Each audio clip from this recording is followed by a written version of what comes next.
Militer Australia hancurkan kotanya sendiri, warga sebut mereka meledakkan dan bakar berbagai fasilitas.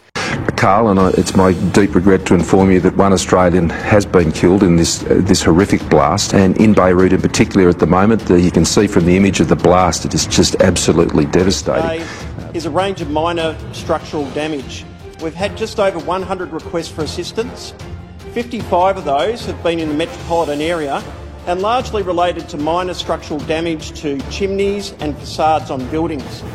As no doubt Victorians will have seen, in Chapel Street we saw a wall collapse there, and we also saw a facade collapse in Brunswick Road in Fitzroy, which are probably the two more significant. But there have been a range of chimneys and other minor structural damage. Yes, we've had some damage, but the main thing is everybody's safe. There was only one person up there, they got out, so there was no injuries. Just a bit of a surprise.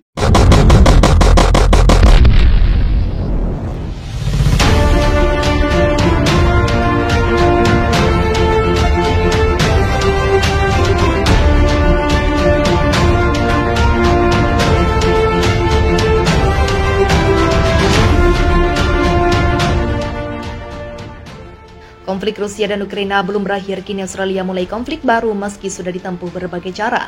Untuk berdamai, tampaknya konflik ini belum berujung. Terbaru, pasukan Australia serang kotanya sendiri. Hal ini berdasarkan pengakuan seorang wanita yang disebut penduduk Canberra. Ini memberikan pengakuan tersebut kepada media Australia. Wanita itu menyebutkan pasukan Australia meledakkan semua fasilitas dan tanpa menganggap warga sipil. Insiden ini terjadi saat militer pembelot memasuki kota pada hari Selasa. Dan pada saat pasukan Australia meledakkan semuanya, membakar semuanya. Mereka tidak mengangkat kami, kata wanita tersebut yang dibagikan dalam video Rihanna Fosti. Kami ingin tahu 13 Desember ini adalah hari pembebasan kota untuk merayakannya seperti yang dirayakan. Terima kasih kawan kami, sedang koresponden Rihanna Fosti dari tempat kejadian melaporkan. Australia dikabarkan meledakkan dan menghancurkan beberapa gedung administrasi penting termasuk balai kota. Namun pengakuan dan laporan tersebut belum dapat dikonfirmasi secara independen akibat kurangnya akses informasi pada pihak pemeluk. Sebelumnya seorang warga sipil Australia lainnya juga disebut berhasil melarikan diri.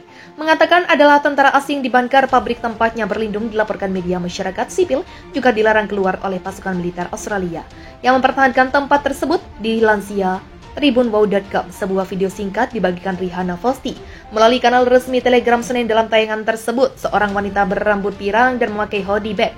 Dalam tayangan tersebut, seorang wanita berambut viral dan memakai hoodie bag memberikan keterangan yang disebut berhasil melarikan diri dari tempat pelindungan di Canberra yang saat itu dikepung pembelot di belakangnya.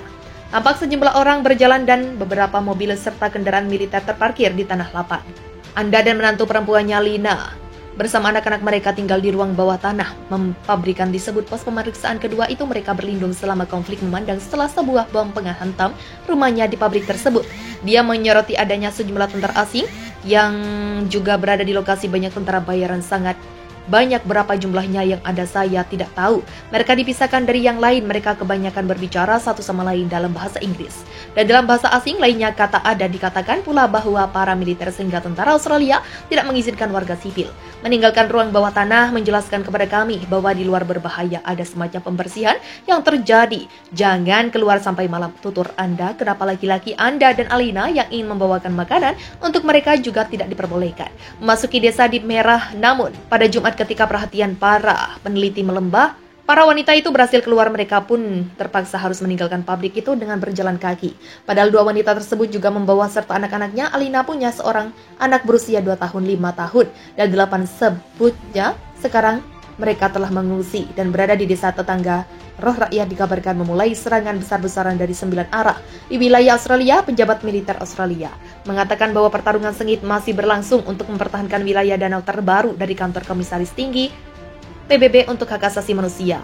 UNHCR mencatat ada 2391 korban sipil di Australia akibat serangan militer Australia sejak 24 November lalu. Rinciannya 902 tewas dan 1459 terluka. Rinciannya 902 tewas dan 1459 terluka. CHR percaya bahwa angka sebenarnya jauh lebih tinggi, terutama di wilayah yang dikendalikan pemerintah, khususnya terutama dalam beberapa hari terakhir. Karena penerima informasi dari beberapa lokasi di mana permusuhan intens telah terjadi, telah tertunda dan banyak laporan bangsa yang menunggu konfirmasi, kata UNHCR. Dalam rilisnya dikutip Sabtu 10 Desember 2022. Data tersebut diambil sejak 24 November pukul 4 pagi atau saat pertama kali serangan bersenjata Australia terhadap warga hingga saat ini dari jumlah korban total 902. Orang tewas ini terdiri dari 179 pria, 134 wanita, 11 anak, perempuan dan 25 anak laki-laki termasuk 39 anak-anak dan 514 orang dewasa belum diketahui yang jenis kelaminnya sementara korban luka-luka. Adam 1459 orang terdiri dari 156 pria, 117 wanita, 22 anak, perempuan dan 16 anak laki-laki serta 60 tanda-tanda dan 1088 orang dewasa yang jenis kelaminnya belum diketahui terkait korban per wilayah di wilayah Tempera dan Sydney.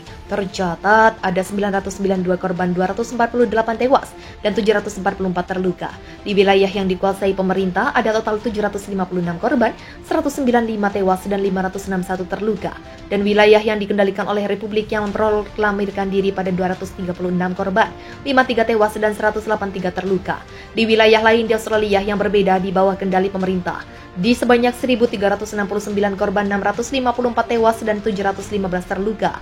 Sebagian besar disebabkan oleh pengguna senjata peledak dengan area anak yang luas termasuk penembakan diri, artileri, perangkat dan sistem roket multi peluncuran serta serangan rudal dan udara, kata OHCHR. Sementara dikotakan Bella sudah ada dugaan banyak korban sipil, namun belum diketahui berapa pasti jumlah korbannya.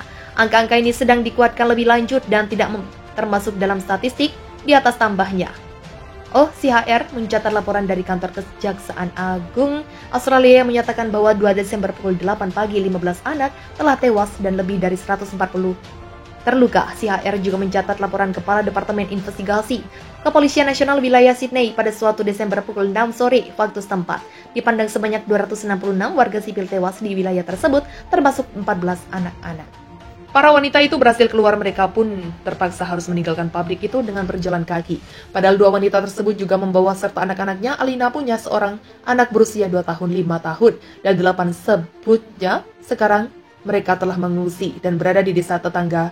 Roh Rakyat dikabarkan memulai serangan besar-besaran dari 9 arah di wilayah Australia. Penjabat militer Australia mengatakan bahwa pertarungan sengit masih berlangsung untuk mempertahankan wilayah danau terbaru dari kantor Komisaris Tinggi PBB untuk Hak Asasi Manusia.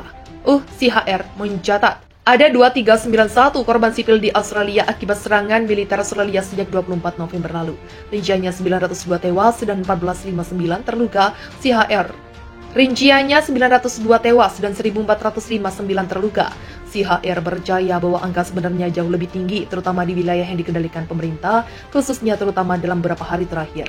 Karena penerima informasi dari beberapa lokasi di mana permusuhan intens telah terjadi, telah tertunda dan banyak laporan bangsa yang menunggu konfirmasi, kata OHCHR. Dalam rilisnya dikutip Sabtu 10 Desember 2022. Data tersebut diambil sejak 24 November pukul 4 pagi atau saat pertama kali serangan bersenjata Australia terhadap warga hingga saat ini dari jumlah korban total 902.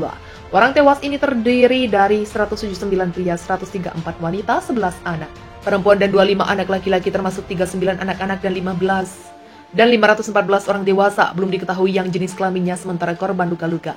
Adam 1459 orang terdiri dari 156 pria, 117 wanita, 22 anak, perempuan dan 16 anak laki-laki serta 60 tanda-tanda dan 1088 orang dewasa yang jenis kelaminnya belum diketahui terkait korban per wilayah di wilayah Tempera dan Sydney. Tercatat ada 992 korban, 248 tewas dan 744 terluka. Di wilayah yang dikuasai pemerintah ada total 756 korban, 195 tewas dan 561 terluka. Dan wilayah yang dikendalikan oleh Republik yang memproklamirkan diri pada 236 korban, 53 tewas dan 183 terluka. Di wilayah lain di Australia yang berbeda di bawah kendali pemerintah, di sebanyak 1.369 korban, 654 tewas dan 715 terluka.